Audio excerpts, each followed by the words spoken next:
మొన్న 13వ తారీఖు పోలింగ్ అయిన తర్వాత ఆ పోలింగ్ సరళి కానీ పోలింగ్ ముందు జరిగిన పరిణామాలు కానీ చూస్తూ ఉంటే ఎన్నిక అనేది ఏకపక్షంగా కూటమి వైపు ప్రజలు మొగ్గు చూపారనేది మనకు అర్థమవుతా ఉంది.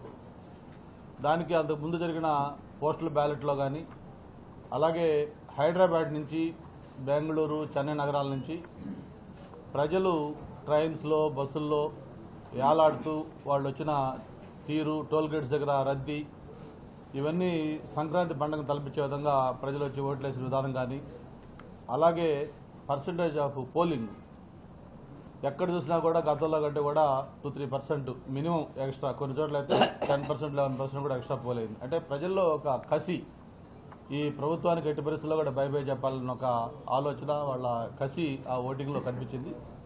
వీటన్నిటితోటి అంతేకాకుండా మనం పోలింగ్ అయిన తర్వాత కూడా 175 కాన్స్టిట్యున్సీల్లో మరి చంద్రబాబు నాయుడు గారు, పవన్ కళ్యాణ్ గారు అలాగే పురంధేశ్వరి గారి ఆదేశాల మేరకు మొత్తం రివ్యూలు కూడా చేసుకుంటే బూత్ వైజ్ కూడా అనాలిసిస్లో ఎక్కడ చూసినా కూడా ఒక పాజిటివ్ వేవ్ కూటమికి కనిపించిన విషయం మనం చూస్తూ ఉన్నాం. అయితే దీన్ని డైవర్ట్ చేస్తూ వైసీపీ నాయకులు జగన్మోహన్ రెడ్డి గారు మొన్న లండన్ వెళ్లే ముందు ఆయన పీకే టీం ఏదైతే ఐపాక్ టీం ఉందో ఐపాక్ టీంతో మాట్లాడినప్పుడు ఆయన చేసిన కామెంట్స్ కానీ ప్రజలు షాక్ అవుతారని చెప్పాడు. ప్రజలు, దేశం కూడా డెఫినెట్గా మేము కూడా అంటా ఉన్నాం. ఎందుకంటే ఖచ్చితంగా షాక్ అవుతారు. ఎందుకంటే ఆ రిజల్ట్స్ అంత ఏకపక్షంగా కూటమి వైపు రాబోతా ఉంది. ప్రజలు, దేశంతో పాటు జగన్మోహన్ రెడ్డి కూడా గ్యారెంటీగా షాక్ అవుతాడు. ఎందుకంటే ఆయన ఊహించిన విధంగా ఫలితాలు రాబోతా ఉన్నాయి.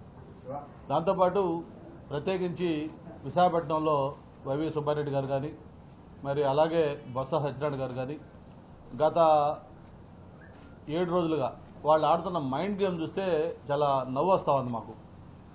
జూన్ 9న విశాఖపట్నంలోనే 9:35 ప్రమాణ స్వీకారం, అలాగే స్టేడియం పోయి ఏర్పాటు చూడటం కోసం స్టేడియం వెళ్తా ఉంటాం, అలాగే స్టార్ హోటల్స్ బుక్ చేస్తామని చెప్పడం, ఇవన్నీ కూడా చూస్తూ ఉంటే అందరూ నవ్వుకుంటా ఉన్నారు. ఒక పక్క అన్ని సర్వేలు, దేశంలో ఉండే ప్రెస్టీజియస్ సంస్థలన్నీ, ఆల్ సెఫాలజిస్టులు మొత్తం కూడా ఎన్నికల్లో రేపు కూటమి కన్విజన్ సాధించబోతా ఉంది అని చెప్పి ఒక పక్క చెప్తా ఉంటే, ఓటింగ్ సరళి చూసిన అందరూ కూడా మాట్లాడుతూ ఉంటే వాళ్ళు ఈ విధంగా డైవర్ట్ చేయడం అనేది చాలా నవ్వులాటగా అందరూ ఫీల్ అవుతా ఉన్నారు. దాన్ని ఎవరు కూడా సీరియస్ తీసుకోలేదు.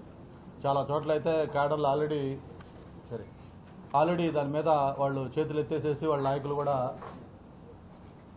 మొత్తం అంతా జారుకోవడం జరిగింది.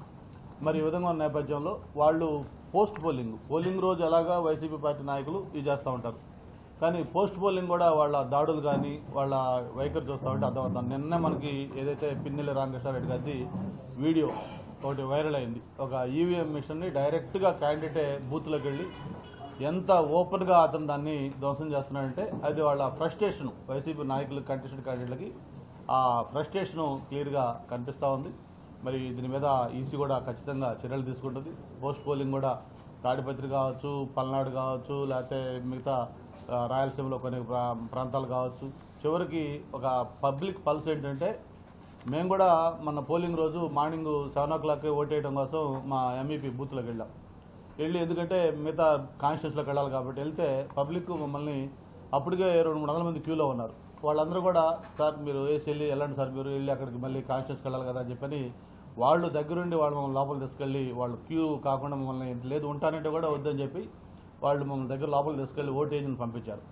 సేమ్ ఇన్సిడెంట్ తెనాల్లో ఎమ్మెల్యే నేను రిక్వెస్ట్ చేసి లోపలికి వెళ్తాను కూడా పబ్లిక్ ఒప్పుకోకుండా బలవంతంగా వెళ్తుంటే అతని మీద దాడి చేసి ఫిజికల్గా అతను కొట్టే పరిస్థితి వచ్చిందంటే పబ్లిక్ మూడ్ ఏంటో మనం అర్థం చేసుకోవచ్చు.